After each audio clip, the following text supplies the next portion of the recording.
Mga kwentong sumasa inyo. Mga damdaming sumasa puso. Kasama si Tony Aquino. Sumasa puso.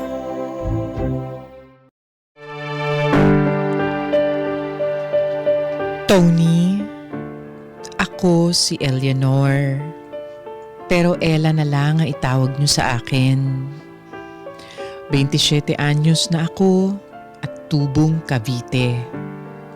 Panatiko na ako ng programa mo sa radyo. Kaya naisipan kong sumulat upang ilahad ang aking kwento.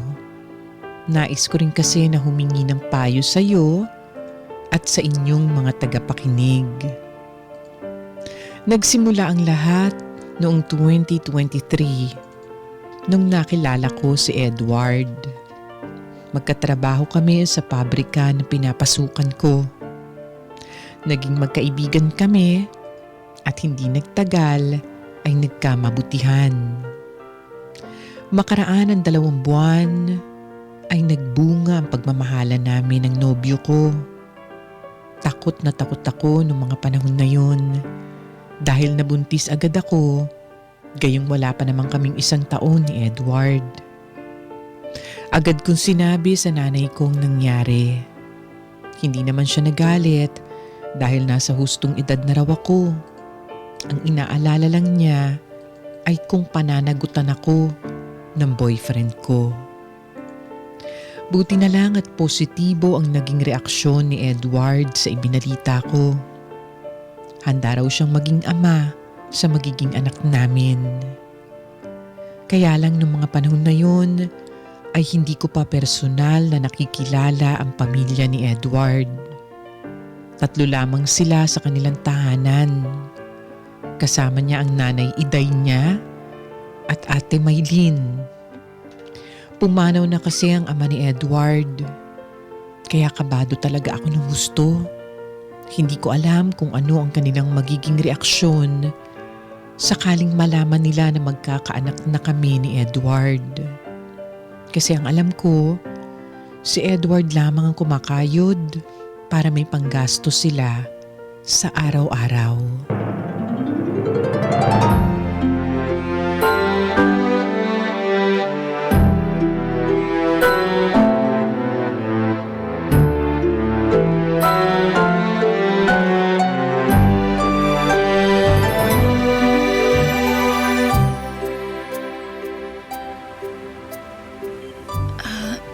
Edward, sandali. Bakit? Ano kasi, Ano ba yan? kinakabahan ako. Kinakabahan? Bakit naman? Kasi 'di ba sabi mo may pagkamatara yung nanay at ate mo? Oh, Kinakabahan ako baka tarayan nila ako kasi ngayon pa lang nila ako makikita at makikilala. Kumbaga, bagong salta. Tapos baka magulat sila pag nalaman nila na buntis na ako sa anak natin. sus, ano ka ba? Wala naman sila magagawa. Andyan na yan eh. Magkakaanak na tayo kaya kailangan na lang nilang tanggapin yun.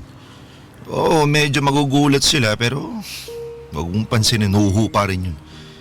Tungkol naman doon sa pagiging mataray nila, sa una lang naman yun. Sigurado ako makukuha mo rin yung loob nila. Magkakasundo kayo kaya kumalma ka na, okay? Tao po! Nay! Ate Maylin! Nay! Oh, Edward. Ay, ate. Magandang gabi po. Magandang gabi rin. Ikaw ba si Ella?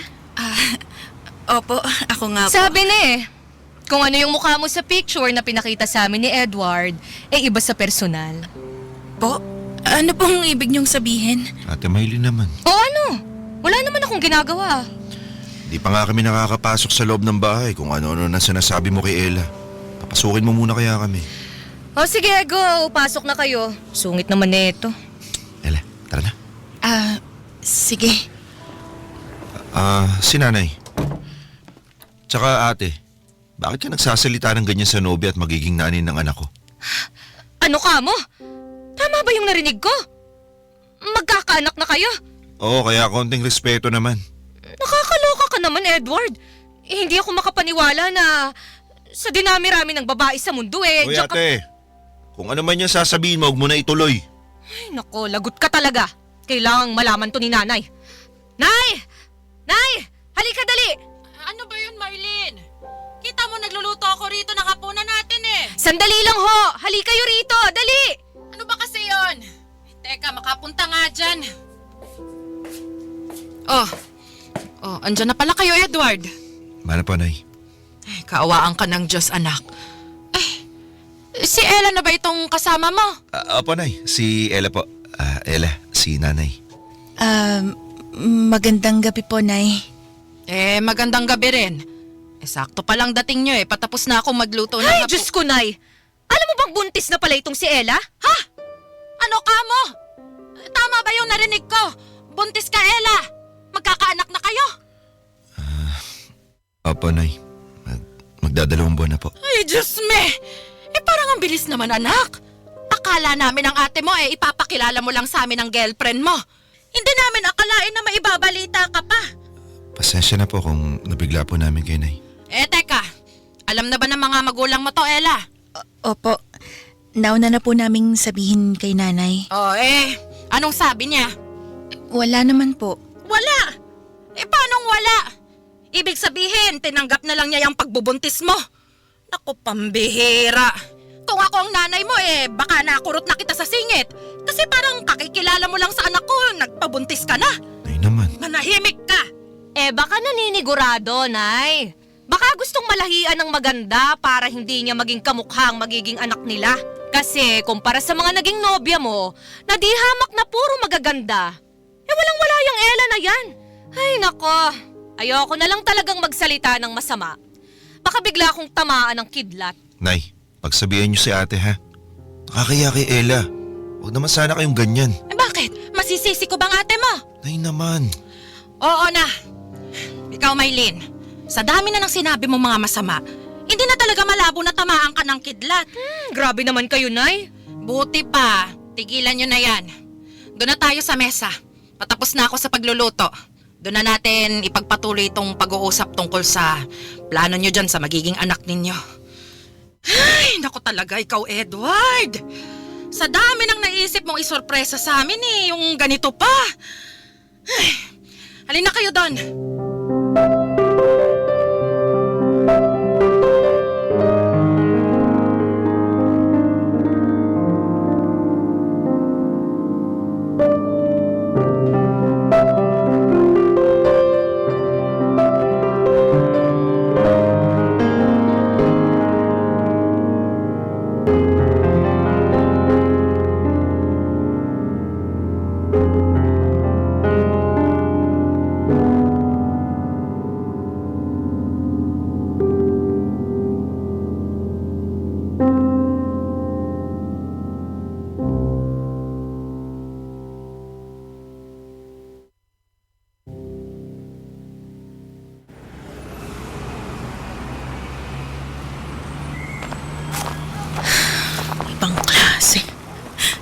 Ibang klase talaga. Ella. Kung makapagsalita sila sa akin, akala mo napakababa akong tao. Ella, sandali. Kung alam ko lang na ganito yung mangyayari, sana hindi na lang ako nagpunta. Ella. Ano ba, Edward? Teka nga. Baka alam mo naman yung paglalakad mo. Yahapo, kakahabol sa'yo Sandali lang naman kasi. Ba't ba nagmamadali ka maglakad? Ano, hinahabol mo ba yung huling biyahe sa terminal ng jeep? Baga pa naman Marami pa naman jeep mamaya. May masasakyan ka pa pauwi kung yun ang dahilan. Tingin mo tungkol to sa masasakyan ko pa uwi. Teka, bakit parang naiiyak ka na? Nagtanong ka pa talaga, narinig mo naman yung mga sinabi sa akin ng ate at nanay mo, di ba? Lalo na yung ate mo na akala mo ang laki ng atraso ko sa kanya. Samantala ngayon lang naman kami nagkita. Pero kung makapaglahit, akala mo napaka-perfecto niyang tao. Pinangaralan pa ako ng nanay mo na parang bang bata na hindi pa nakakaintindi. Alam ko naman itong pinasok natin Tsaka hindi na tayo mga bata, Edward. Nasa tamang edad na tayo para magkaanak. Dinamay pa talaga nila yung mga magulang ko, nananahimik naman sila. Si nanay, tahimik na tao lang yun, hindi pala away, hindi masyado umiimik. Pero alam ko, ramdam ko na nag-aalala siya sa akin lalong buntis ako. Si tatay, Diyos ko, matagal nang patay yun Pero hindi ko talaga matanggap sa mga sinabi nila sa akin, lalo na yung ate Maylin mo na yan. Yung walang tigil na pagkukumpara niya sa akin sa mga naging girlfriend mo noon. Kesyo mas maganda sa akin, ganito, ganyan. Sobra na Pasensya ka na, kulang lang talaga sa atensyon si Ate Maylin. Ginagawa niya lang yun para magpapansin at magbida-bida. Sige, magpalusot ka pa para sa kanya. Pero sinaway ko naman siya, di ba? Kaya mo na. Kung kulang pa yun, kakausapin ko na lang siya ulit. Pagsasabihan ko para hindi na maulit yung panlalait niya sa'yo. Dapat lang. Kasi kung plano mo na doon muna ako patirahin, para ngayon palang mahihirapan na ako na pakisamahan niyang nanay at ate mo. Grabe sila magsalita sa akin. Kinumpara pa nila ako sa mga naging girlfriend mo. Wala naman akong ginagawang masama sa kanila eh. Pasensya ka na talaga, ha? Huwag kang mag-alala, ako ng bahala. Hindi na mauulit yung nangyari kanina. Sinisigurado ko sa'yo yan.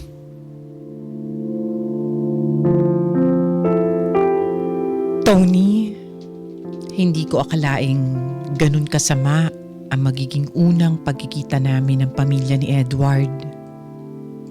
May mga tao palang tulad nila na walang pakundangan ng mga bibig. Masyado silang prangka. At hindi iniisip ang mararamdaman ng kanilang kausap. Nasaktan ako sa pagkukumpara nila sa akin sa mga dating nobya ni Edward. Oo, alam ko na hindi naman ako ganun kagandahan. Pero hindi rin naman mala-artista ang kanilang mga itsura. Kaya wala silang karapatan para hamakin ang pisikal kong anyo. At Tony, hindi naman siguro kailangan maging mayaman para magkaroon ng mabuting pag-uugali. Kasi tulad ni na Edward, hindi rin mayaman ang pamilya ko. Pero masasabi ko na pinalaki kami ng maayos. Hindi mapangmata at may respeto sa lahat ng uri ng tao. Sa kabila ng lahat, inunawa ko na lang ang kanilang pag-uugali. Hindi kasi ako mapagtanim ng galit at mabilis din akong magpatawad. Isa pa, sila ang mga kailangan kong pakisamahan. Lalo na at doon ako titira kasama si Edward. Wala pa kasi kaming sapat na pera para bumukod. Hindi naman kami kasya sa bahay namin dahil naroon ang mga kapatid ko. May sariling kwarto si Edward sa bahay nila. Kaya mas mainam na ako ang lumipat sa kanilang puder. Hanggang dumating sa punto na kinailangan kong huminto sa trabaho dahil naging masela ng pagbubuntis ko. Bili ng doktor na kailangan kong humiga lamang sa loob ng ilang linggo. Kaya lang hindi ko nasunod ang payo ng doktor dahil na rin sa nanay at kapatid ni Edward.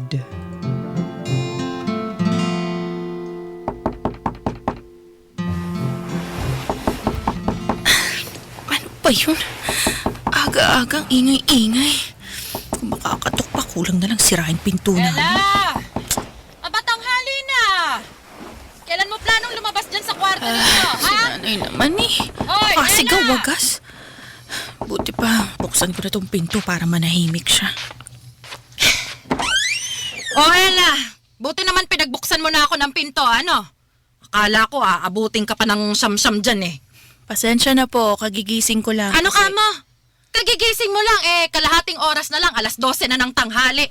Tirik na yung araw sa labas tapos ikaw may panis na laway pa dyan sa labi.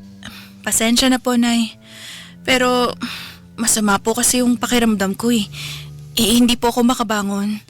Ito pong balakang ko masakit kaya nakahiga lang ako. Sa tingin mo, maniniwala ako sa'yo. Paano kung nagdadahilan ka lang pala para hindi mo maasikaso ang anak ko?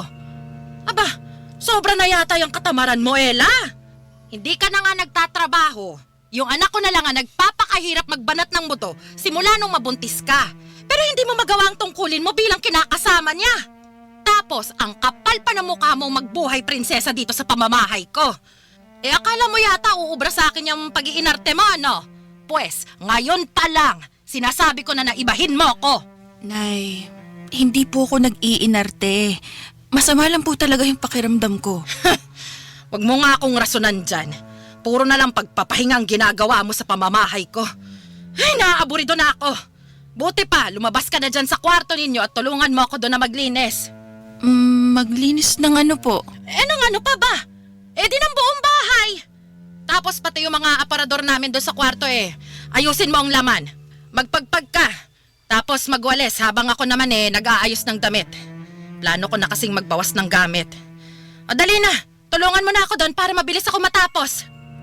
Dalihan mo na! Huwag kang ang kukupat-kupat dyan! Puiset!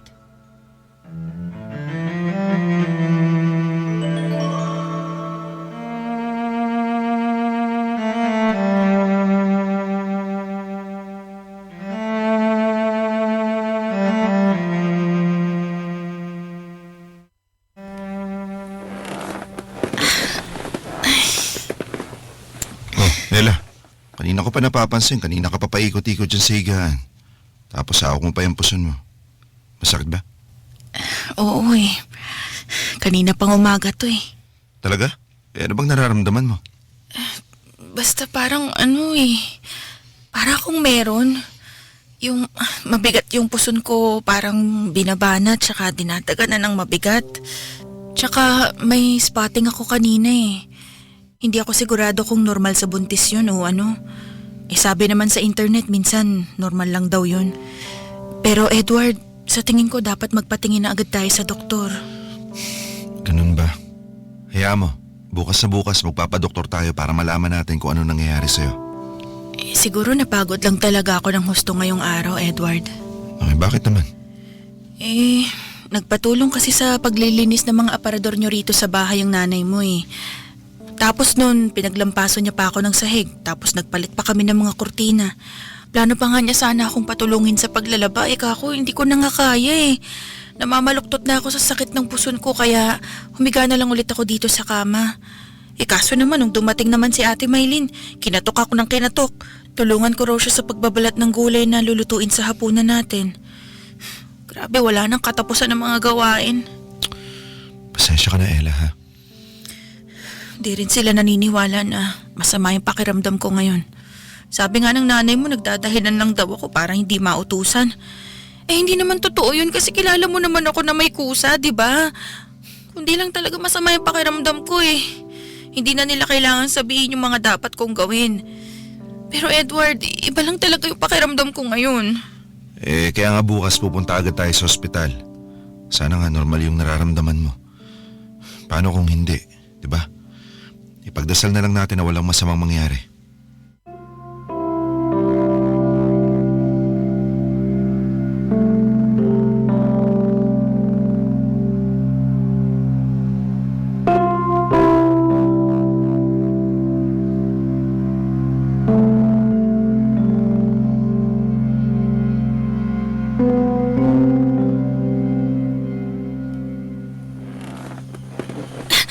Edward, gumising ka! Gising, Edward! Sakit ng puson ko, Edward!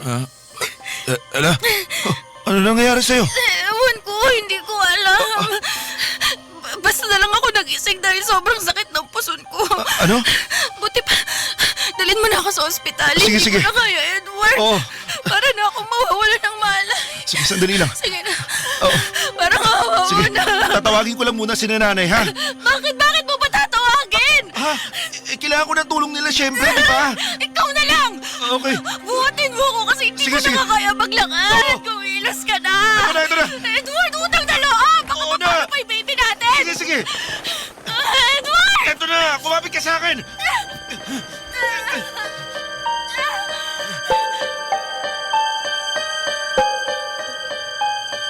Tony, habang papunta sa ospital, ay nawalan na ako ng malay dahil sa labis na emosyon at matinding pagod. Nang magising ako, saka ko nalang nalaman na tuluyan ng nalaglag ang batang dinadala ko. Sa isang iglap, kinuha agad sa amin ang pangarap naming anak. Sobrang bigat ng dibdib ko noong mga panahon na yun. Iyak ako ng iyak. Oo, ilang buwan pa lang ang dinadala ko. Pero minahal ko na siya sa sandaling panahon na nasa loob siya ng aking sinapupunan.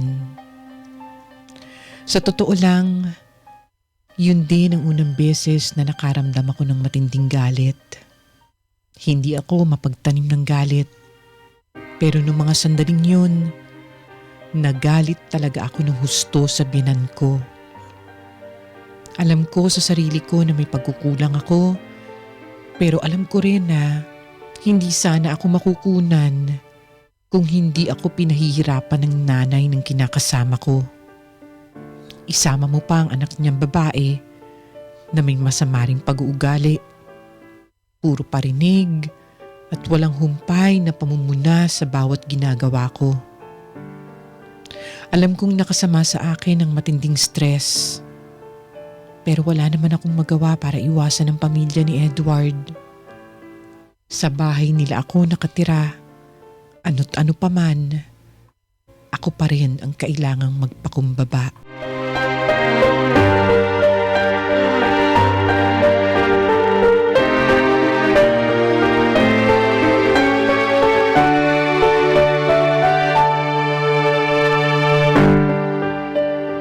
Tony, kahit na may nangyaring masama sa akin, hindi ito alintana ng nanay at kapatid ni Edward. Kung umasta sila, tila walang nangyari. Kinumusta nila ako ng isang beses, pero pagkatapos nun, balik na ulit sila sa pag-uutos sa akin ng kung ano-ano. Madalas nila akong kinakatok sa kwarto para utusang maglinis ng bahay o di kaya sumamang mamili sa palengke para may tagabuhat daw sila. Ayaw din nila na natetenga ako sa kwarto ng ilang oras. Madalas din silang magpasaring ng kung ano-anong pangit at masasakit na salita tulad ng tamad daw ako at umaasa lang daw ako kay Edward. Dagdagan pa ng labis nilang panghahamak sa aking itsura. Dahilan para bumaba ng husto ang kumpiyansa ko sa aking sarili. Hindi ko inilihim kay Edward ang ginagawa sa akin ng kanyang pamilya. Nakikinig naman siya sa mga hinaing ko. Yun nga lang, hanggang kinig lang, walang aksyon.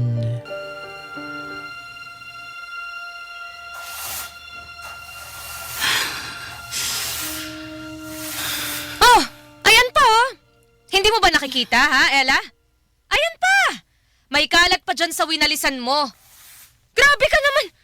Ayus-ayusin mo naman ang pagwawalis mo. Pag nakita ni nanay na makalat pa rito sa sala, siguradong mananagot ka ron. Winalisan ko na yan. Malinis na yan pero tinapunan mo naman ang kalat. Sinasabi mo ba na kasalanan ko? Bakit hindi ba? Yung laki-laki ng basurahan pero hindi mo magawang itapon doon yung kalat mo. Napapagod na ako magwalis, hindi na ako natapos sa ginagawa ko. Nandyan ka naman, kaya bakit pa ako magpapakahirap magtapon doon, di ba? Ikaw na lang ang gumawa nun para sa akin. Total, nagwawalis ka na naman.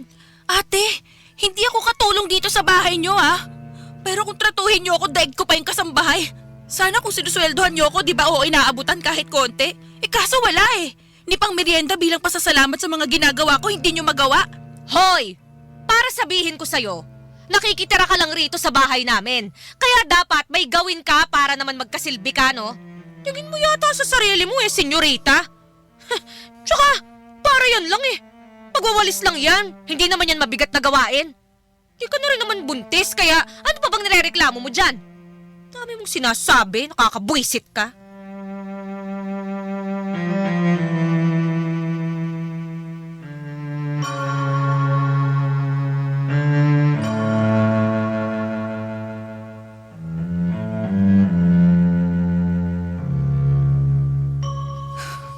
Grabe naman talaga si Ate Maylin, no? Kung makautos sa akin, akala mo talaga nakakuha ng katulong Teka, bakit? Ano bang ginawa niya?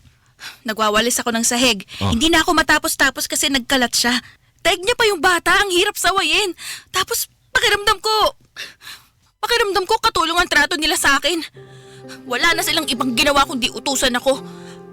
Alam mo, kahit may ginagawa pa ako, mag-uutos pa din sila. Pag hindi ko naman nasunod agad, nagagalit, nagtatatala ko kung ano-anong masasakit na sinasabi sa akin. Nakakasama lang ng loob kasi pilit ko naman silang pinapakisamahan pero halatang halata na ayaw nila akong makasama rito sa bahay nyo. Si nanay at ate talaga. Ano kaya, Edward, kung umalis na lang tayo dito sa inyo? Ano? Saan naman tayo pupunta? Mangupahan na lang tayo. Total, hindi naman din pwede sa amin kasi siksikan na kami ron sa bahay. Edward, yun lang yung solusyon na nakikita ko. Paano naging solusyon yun? Dagdag gastusin lang yung renta na babayaran natin buwan-buwan pag nangupahan tayo. Tsaka, wag ngayon. Kung kailan wala na tayong pera, di ba? Nasa yung ipon natin nung na-ospital ka. Walang-wala tayo ngayon. Kaya imposible ang gusto mo mangyari. Diyos ko naman, Edward, gawan mo naman ng paraan. Napapagod na kasi akong tumira dito kasama yung nanay at ate mo. Pero, wag mo sanang mamasamain ha. Pero, nung dahil sa pagsastress nila sa akin, sa walang tigil na mga utos at gawaing bahay, naiisip ko na kasalanan nila kung bakit nalaglag yung baby natin. Kasi di ba sabi ng doktor ko dapat nagpapahinga ako kaya nga tumigil ako sa pagtatrabaho eh. Ikaw naman, di naman siguro ganun yun. Mautos lang talaga sina nanay at ate pero pinagsabihan ko na naman sila na wag ka masyadong utusan kasi nga buntis ka. Talaga? Bakit parang hindi naman? Kasi kahit nung kagagaling ko lang ng ospital, inuutusan na nila ako na tumulong sa mga gawaing bahay. Tsaka bakit mo ba sila pinagtatanggol ha, Edward? Alam ko, pamilya mo sila, pero baka nakakalimutan mo, kinakasama mo ko. Hindi naman sa ganun. Alam ko rin naman talaga na may ugali sina nanay at ate pero tiis-tiis muna tayo ha. Lalo na ako lang nagtatrabaho sa atin. Mag-iipon muna ako para makabukod tayo. Maghanap ako ng racket para makaipon ng mabilis. Basta ako nang bahala. Hoy! Ano yung mga pinagsasasabi mo kay Edward? Ate, Ate, anong ginagawa mo rito sa kwarto namin? Pamamahay pa rin namin to. Kaya may karapatan akong pumasok dito sa kwarto nyo. Hoy, Edward! Huwag kang maniniwala sa mga pinagsasasabi ng babaeng yan, ha? Kasalanan niya kung bakit nalaglag ang anak nyo. Wala kaming ginawang masama ni nanay, no? Hoy, Ella! Kapal naman ang mukha mo. Maninisi ka pa. Ba't di mo na lang aminin na pabaya ka sa sarili mo? O di kaya, tatanga-tanga ka kaya ka nakunan. ate! Totoo naman eh. Kami po ang sisisihin. Siya naman may kasalanan. O baka naisip ng Diyos na wala siyang kwentang babae, kaya binawi sa inyo yung anak niya. Ang sabi mo? Ate! Ella, wag! Ate! Iwan mo! Ate Maylene, bitawan mo si Ella! Huwag mo siya sa bunutan! Panuno ako sa'yo, Ate! ha? Sakit ka ng nanay mong impacta. Sumusobra na kayo, ha? Ano? Ang sasama ng ugali niyo! Ate! Ella! Ate! Papi! Iwan mo nga ako! Ella! Tama na! Pwisit! Tama na! Bitawan niyo!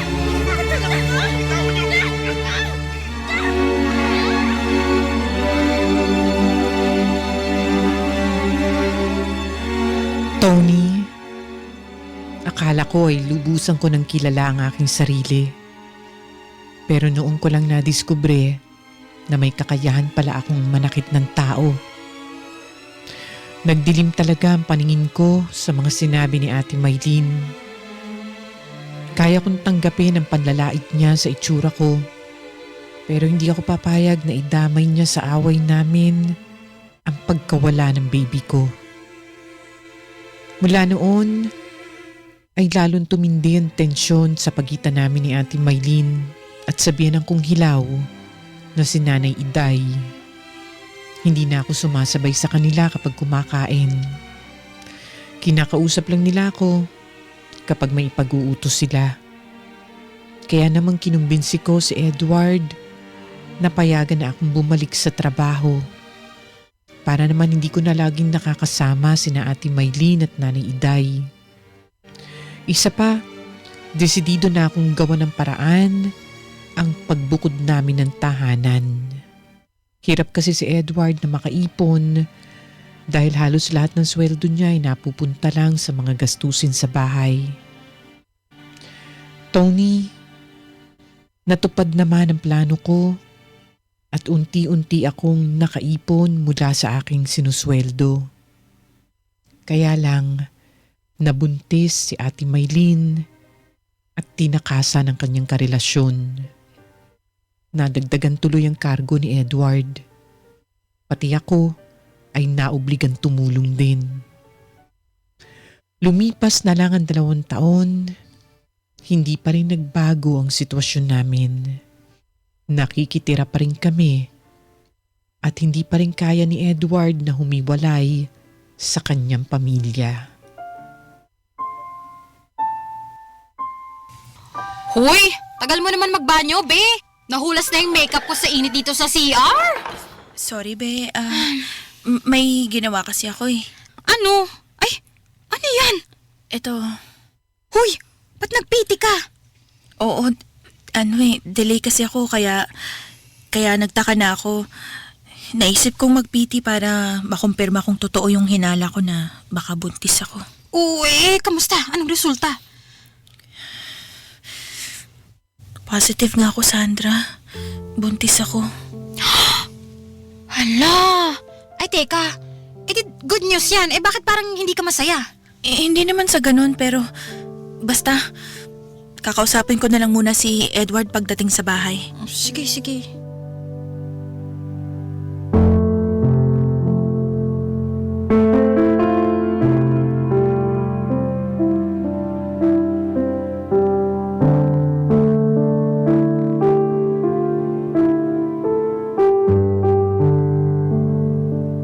Teka nga, bakit hindi ka masaya na magkakabibi na ulit tayo? Masaya naman, pero Masaya pero nakasimangot yung mukha mo. ewan ko, hindi ako sigurado eh. Ano? Hindi mo kasi ako naiintindihan, Edward. Hindi sa ayaw kong magkaanak tayo. Siyempre, pangarap ko na magka-baby tayo ulit, pero wrong timing, Edward. Paano naging wrong timing yung pagbubuntis mo? Sabi mo, pangarap mo rin naman. Sige nga, paliwanag mo. Kasi medyo nalalabuan ako eh. Edward, hindi mo ba naisip? Pag nagka-baby na tayo, may sasantabi na yung plano nating pag-alis dito sa bahay nyo. Di ba gusto na nating bumukod? Kahit paano pinag-iipunan ko yun.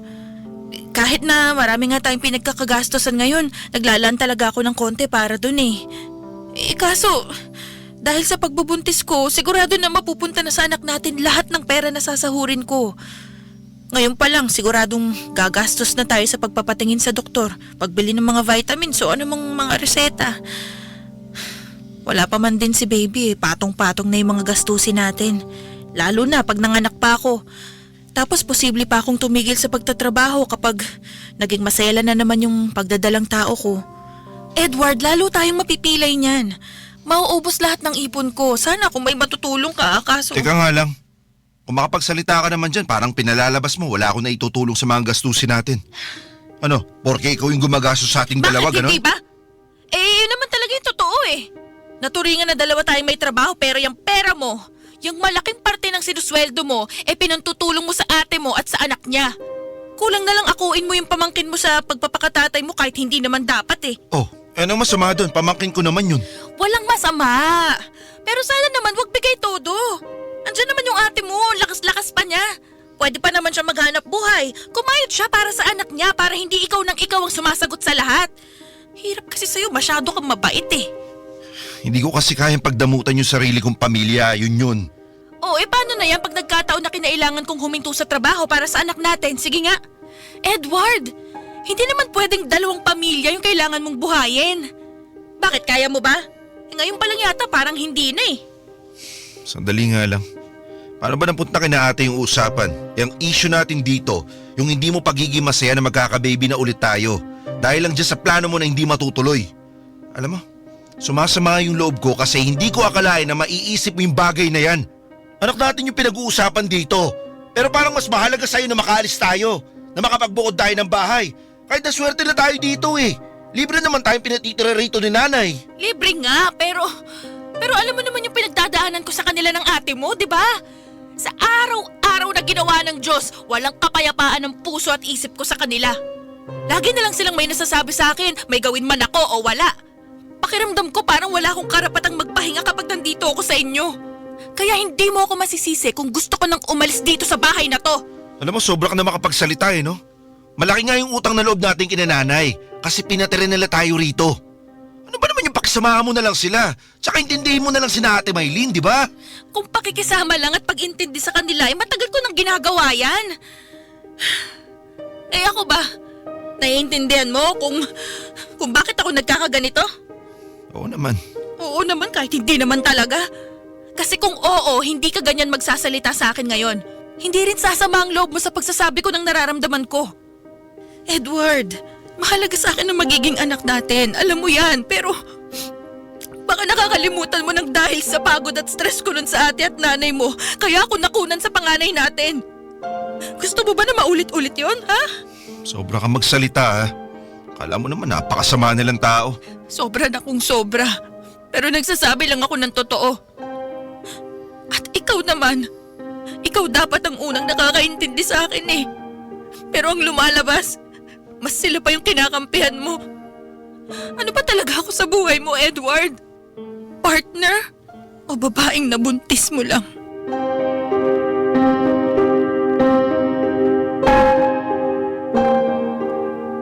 Tony, hindi talaga buo ang kaligayahang naramdaman ko nung malaman kong buntis akong muli. Dahil tiyak na gagamitin na naman ni Edward na dahilan yun para hindi kami lumipat ng ibang tirahan. Kaya kailangan naming magtipid para sa panganganak ko at para sa mga pangangailangan ng baby namin. Kaya makakatipid kami sa renta at pagkain. Totoo naman yun. Sa hirap pa naman ng buhay ngayon, kailangan talaga maging praktikal. Pero sa sitwasyon namin, may kapalit ang pagtitipid. At yun ay ang katinuan ko. Kailangan kong makisama sa mga taong masasama ang pag-uugali. Kailangan kong patuloy na magtiis. At hindi yun maunawaan ni Edward kahit na ilang beses kong ipaliwanag sa kanya. Kasi naniniwala siya na pasasaan ba at magiging maayos ang relasyon ko sa kanyang nanay at kapatid. Sapat na panahon at pangunawa lang daw ang kailangan. Mga bagay na ginagawa ko naman mula nung unang beses akong tumapak sa kanilang tahanan.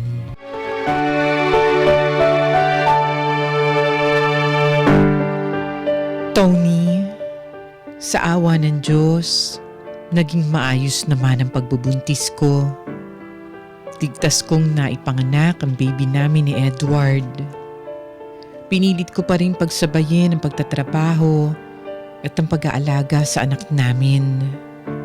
Lalo na't nawalan ng trabaho si Edward. Nagbawas ng tauhan sa pinapasukan niya. Kaya napilitan siyang lumipat sa ibang kumpanya. Yun nga lang mas mababa ang sweldo.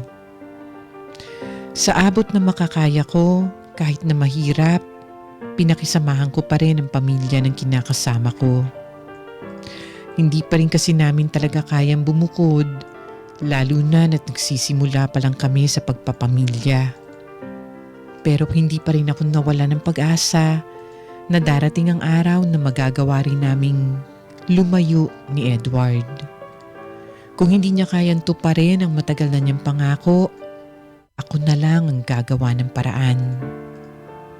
Wala talaga akong ibang hangad kundi magkaroon ng tahimik na buhay kasama ang pamilya namin ni Edward. Yung walang nag-uutos o nagdidikta sa akin dahil ako ang nagpapatakbo sa pamamahay namin.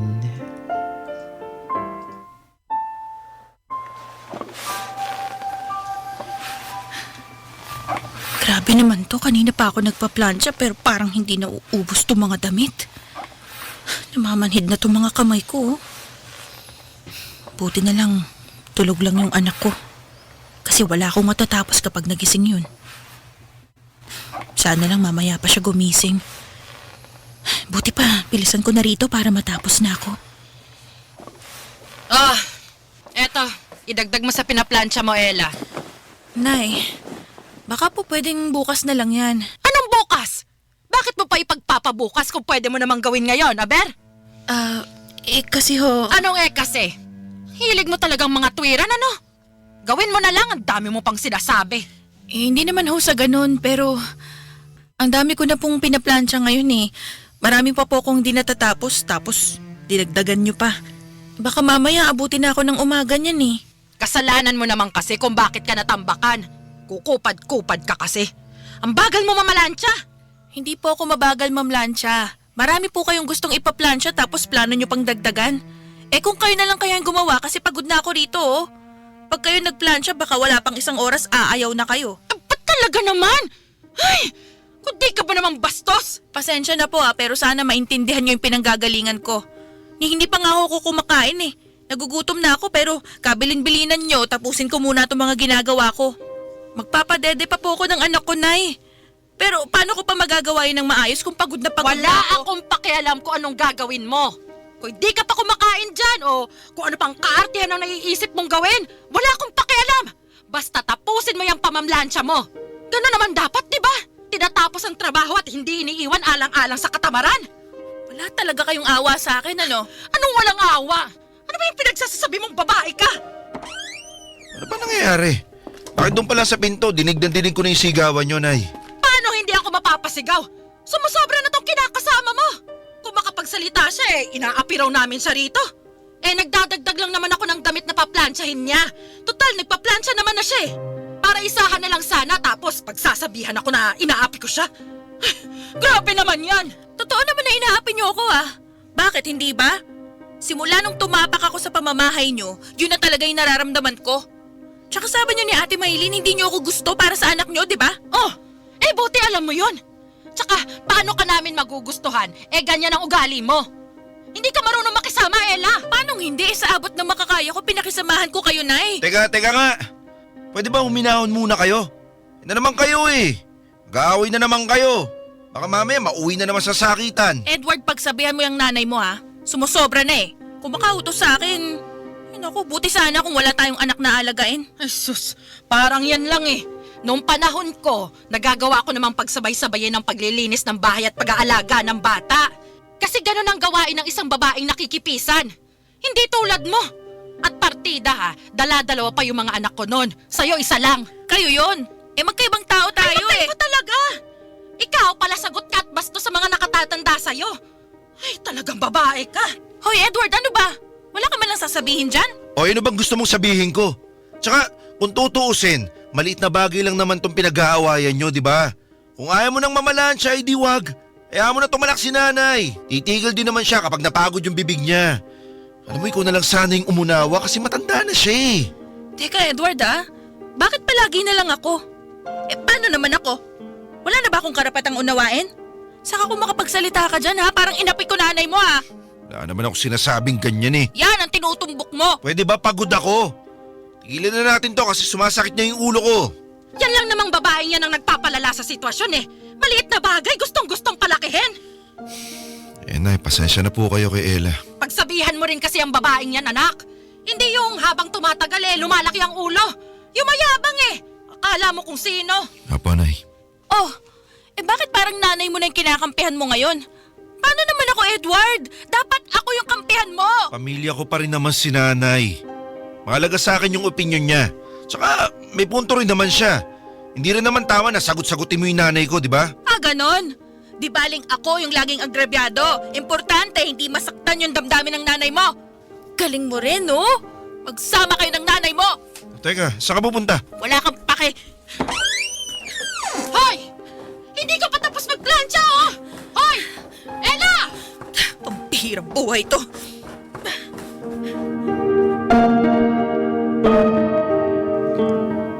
Tony, may hangganan din pala ang pasensya ng isang tao. Lalo na kung nasagad na ito. Yun kasi ang eksaktong naramdaman ko nung ipamukha sa akin ni Edward na mas matimbang ang kanyang pamilya kaysa sa amin ng anak niya.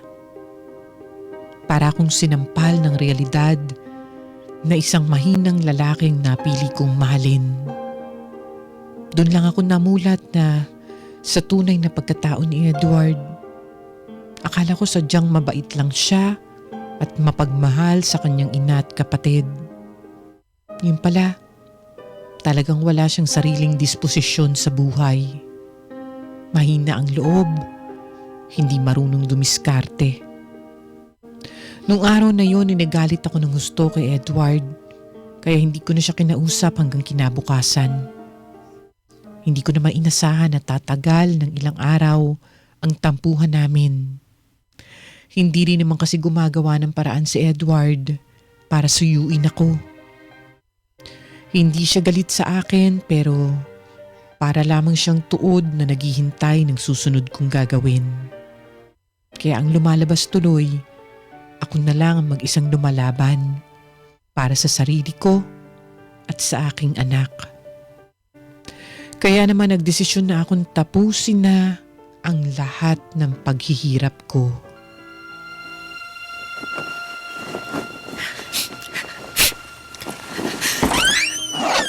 Sandali. Bakit nag-iipake ka ng mga gamit mo? Ha? Pwede ba? Huwag ka muna magtanong. Nakakagigil ka eh. Teka lang, ano na naman ba kasalanan ko? Bakit galit ka na naman sa akin? Nagtanong ka pa talaga. Sige, isipin mo mabuti ang ginawa mo. Ano, tungkol na naman ba to sa pamilya ko? At yung mga naging away natin ang dahil sa kanila? O buti alam mo naman pala. Ella naman. Isa! Ella, parang awa mo na. Anong parang awa ko na? Ikaw ang dapat maawa sa akin, Edward. Ako ang dapat magmakaawa sa'yo kasi hanggang ngayon hindi mo pa rin talaga naiintindihan ang sitwasyon. Paulit-ulit na nga ako na parang sirambla ka eh. Hindi mo pa rin ako nauunawaan. Ako na lang yung napagod at naawa sa sarili ko kaya ito, ako na yung gagawa ng paraan para matapos na lahat ng problema. Ella, hindi naman natin kailangang umabot sa ganito eh. Hindi naman talaga eh. Kung noon palang bumukod na tayo, di sana walang ganito. Walang away, walang samaan ng loob. Alam mong iisa lang ang pwedeng maging reyna sa bahay, di ba? At ang nanay mo yon, hindi ako. Kaya nga aalis na lang kami ng anak ko para wala ng gulo. Parang awa mo na, Ella. Huwag mong gawin sa akin to. Pakiusap, huwag kayong umalis ng anak natin. Ella, paano ako? Paano ka? Ibig sabihin, hindi ka talaga sasama? Hindi mo kami susundan? Ano, Edward, dito ka na lang? Hindi mo ba nauunawaan yung gusto kong mangyari? Ha? Gusto ko nang bumukod. Umalis na tayo dito, Edward. Kailangan na nating matutong mamuhay ng hindi nakadepende dyan sa nanay mo. Ella naman. Alam mo namang napakaayos ng buhay natin dito, di ba? Walang kailangan bayaran at higit sa lahat ligtas. Anong ligtas ang sinasabi mo dyan? Ligtas! Kilala na natin yung mga kapitbahay natin. Napakisama na natin sila, di ba? Ngayon pag umalis tayo rito, hindi natin masisigurado kung magiging maayos ba tayo sa lilipatan natin. Kung makakasundo ba natin yung mga kapitbahay natin o di Napakababaw naman pala ng problema mo eh. Ano ka ba? Hindi mababaw yun. Huwag kang tanga. Siyempre sisiguruhin natin na maayos at ligtas naman yung lugar na lilipatan natin. Diba? Marami na akong tinitingnan na pwedeng rentahan. Sinabi ko na yun sa'yo pero parang hindi mo naman yata iniintindi kasi nga ayaw mong umalis dito sa bahay nyo. Alam mo, kung nakapako ka rin lang naman dito sa bahay na to, mabuti pa maghiwalay na lang tayo. Teka Ella, wag naman. Hindi ko kayang mawala kayo sa akin ng anak natin. Ella, parang awa mo na. Huwag ka muna magpadalos-dalos. Pag-isipan mo muna lahat. Edward, pagod na akong mag-isip at pagod na akong hintayin ka kung kailan ka magiging handa na panindigan ako at piliin kami na sarili mong pamilya. Lumalabas kasi na mas mahalaga pa rin sa'yo yung nanay at ate mo eh. Isama mo na rin yung pamangkin mo na mas mahal mo pa yata kaysa sa sarili mong anak. Kaya kung hindi ka sasama sa amin, magkanya-kanya na tayo. Ella naman, bubukod naman tayo eh. Gagawin naman natin yun eh. Basta bigyan mo lang muna ako ng panahon. Eh hanggang kailan nga? Sige, sabihin mo. Hanggang kailan? Basta pinapangako ko. Ibubukod ko kayo ng anak natin. Bumubuhelo lang ako. Mag-iipon lang ako ng pera. Maghanap lang ako ng mas maayos na trabaho. Alam mo Edward, sinabi mo na rin yan sa akin noon eh. Kaya nga sinasabi ko ulit ngayon. Kasi gagawin ko lahat yun. Nahihirapan na ako maniwala sa'yo, Edward. Parang awa mo na, Ella. Nakikiusap ako sa'yo. Maniwala ka sa akin. Mahal na mahal ko kayo ng anak natin. Kayo ang buhay ko. At hindi ko kayang mawala kayo sa akin. Kaya pakiusap po.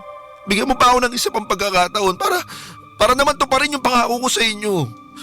Ella, maawa ka. Huwag ka umalis. Dito ka lang. Ewan ko, Edward. Ubus na ako. Hindi ko na nga kilala yung sarili ko eh. Sobrang laki na ng pinagbago ko. Alam mo kung bakit?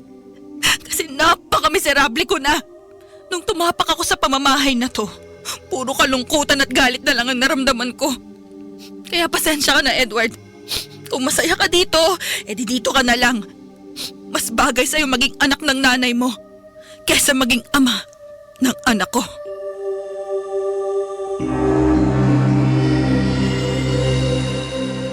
Tony, hindi ako umalis ng gabing yun tulad ng orihinal kong plano dahil sa pag-iyak at pagmamakaawa ni Edward. Nadala ako ng bugso ng aking damdamin. Subalit hindi pa rin nawawala sa aking puso ang pagnanasa na makaalis na sa poder ng pamilya niya. Alam ko na kapag nanatili pa rin kami nakasama sila, baka masiraan na ako ng bait. Ang problema, hindi ko alam kung tama bang maniwala pa rin ako sa mga pangako ni Edward. Hindi ko kasi alam kung hanggang kailan ko pa matitiis na pakisamahan ng nanay at ate niya. Wala naman akong kasalanan sa kanila. Pero grabe ang mga pasakit nila sa akin. Gusto ko na lang talagang lumayas. Pero ayoko naman mawala ang anak ko sa kanyang ama. Hanggang dito na lang at salamat sa pakikinig sa aking kwento. Sumasa Puso, Ella. Sumasa Puso sa Super Radio DZBB. Kasama si Tony Aquino. Sumasa